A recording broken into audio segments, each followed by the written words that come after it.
This is 30 Days Spoken Ma Language and Culture Orientation.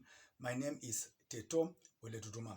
On this last video on the chapter of Beliefs and Worship, we look at blessings, curses, or Olaibon, and particular ways that some of these blessings or curses can befall upon you. So first of all, the MAASAI believe in a supreme being of whose communion with or contact is through an intermediary called Olaibon. Olaibon to the MAASAI is an equivalent of a prophet in today's time. And mostly anything that the Olaibon said was oracle, that was what God's word was. And most often it was the Olaibon who prophesied of events to come and sort of advised on life-changing stages, including the rites of passage, when or how some of this should happen.